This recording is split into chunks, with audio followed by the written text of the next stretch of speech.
이제는 이재명이다. 사법 리스크의 민심 반격이 시작됐다. 더불어민주당의 지지율 하락과 정권 교체 여론의 급속한 약화는 이재명 대표의 사법 리스크에서 비롯된 자업자득입니다.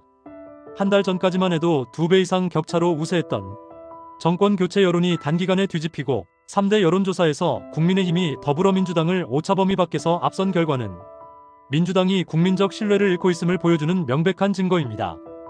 이 모든 흐름은 이재명 대표의 법적 문제와 이를 둘러싼 민주당의 조급한 행보가 불러온 필연적인 결과라고 해도 과언이 아닙니다. 2024년 말까지만 해도 야권은 정권 교체를 요구하는 국민적 요구를 기반으로 유리한 정치적 고지를 점하고 있었습니다. 리얼미터의 조사에서 정권 교체론이 정권 연장론보다 2배 가까이 우세했던 것이 그 방증입니다. 하지만 이재명 대표의 사법 리스크가 본격적으로 부각되고 그와 관련된 재판과 새로운 의혹들이 쏟아지면서 이러한 분위기는 급속히 바뀌었습니다. 특히 한 달간 정권 연장 여론이 7.4%포인트 급등한 반면 정권 교체 여론은 6.7%포인트 급락했다는 것은 중도층 민심의 이탈을 여실히 드러냅니다.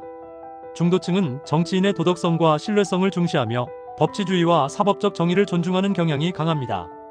이재명 대표와 관련된 수많은 혐의, 성남FC 후원금 의혹, 백현동 개발 특혜 의혹, 대장동 개발 비리 의혹 등은 이런 중도층에게 민주당과 이재명 대표를 신뢰할 수 없는 대상으로 인식하게 만들었습니다. 더욱이 민주당 내부에서도 이재명 대표의 사법 리스크로 인해 당의 이미지가 손상되고 있음을 부정하기 어렵습니다.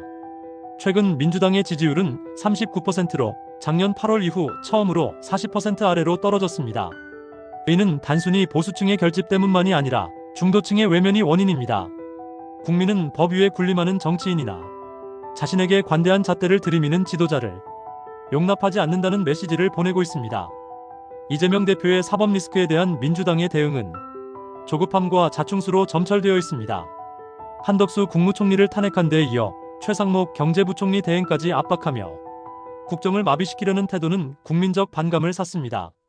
특히 탄핵의 명분을 강화하기 위해 형법상의 내란죄를 삭제하려는 시도는 법적 안정성을 훼손하고 민주주의를 파괴하는 행위로 평가받고 있습니다. 그뿐만 아니라 민주당은 지지율 하락의 원인을 자신들의 문제에서 찾는 대신 가짜뉴스를 근거로 모든 책임을 언론과 보수층에 전가하려 했습니다. 이러한 태도는 국민적 실망감을 더욱 키웠습니다. 민주당은 심지어 카카오톡 검열을 통해 여론을 통제하려는 움직임까지 보였는데 이는 자유민주주의를 근본적으로 부정하는 발상으로 비칠 수밖에 없습니다. 결과적으로 이러한 무리수는 민주당 지지율 하락의 속도를 가속화했을 뿐 아니라 국민의힘의 공격의 빌미를 제공했습니다. 윤석열 대통령의 구속은 우리 헌정사에서 초유의 사태로 기록될 것입니다. 하지만 이 사건이 민주당에 유리하게 작용하지 못하는 이유는 명확합니다. 바로 국민의 시선이 이재명 대표의 사법 리스크로 옮겨가고 있기 때문입니다.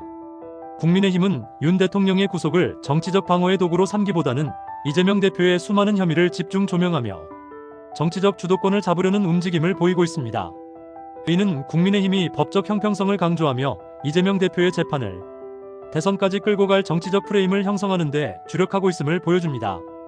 국민은 윤 대통령의 구속만큼이나 이재명 대표의 법적 문제에 민감하게 반응하고 있습니다.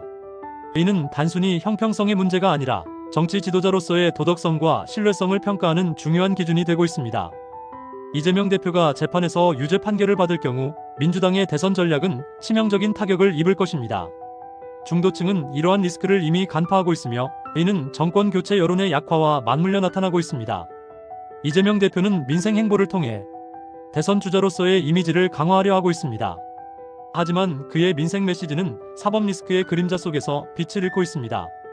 대장동, 성남FC 등 여전히 해결되지 않은 법적 문제가 산적해 있고 선거법 위반 혐의로 2심 재판을 진행 중인 상황에서 국민은 이재명 대표가 국가적 리더십을 발휘할 자격이 있는지 의문을 품고 있습니다. 더불어민주당은 이재명 대표의 문제를 해결하지 못한 채 대선을 치를 경우 국민적 신뢰를 회복할 수 없는 악순환에 빠질 가능성이 높습니다. 국민은 지도자에게 도덕성을 요구합니다. 특히 민주당의 핵심 지지층을 포함한 중도층은 정권 교체라는 대의명분보다 정직한 지도자라는 신뢰의 가치를 더 중요하게 여깁니다. 더불어민주당은 이제 결단해야 합니다. 이재명 대표의 사법 리스크를 해결하지 않고서는 민주당의 재기는 불가능합니다. 대선 후보로서 이재명 대표의 리스크가 가중될수록 중도층과 보수층은 물론 진보층 내부에서도 의구심이 커질 것입니다. 이재명 대 윤석열이라는 프레임 속에서 이재명 대표가 윤 대통령보다 더 많은 법적 의혹을 받는 상황은 민주당에 치명적입니다. 이제는 이재명입니다. 이재명 대표가 스스로 자신의 법적 문제를 해결하고 책임 있는 자세로 국민 앞에 서지 않는 한 민주당의 앞날은 어두울 수밖에 없습니다. 민주당의 지도부는 국민의 목소리에 귀 기울여야 합니다. 국민은 더 이상 사법 리스크를 가진 지도자의 정치를 용납하지 않을 것입니다. 민주당이 진정한 대안을 찾지 않는다면 정권 교체의 꿈은 점점 멀어질 것입니다.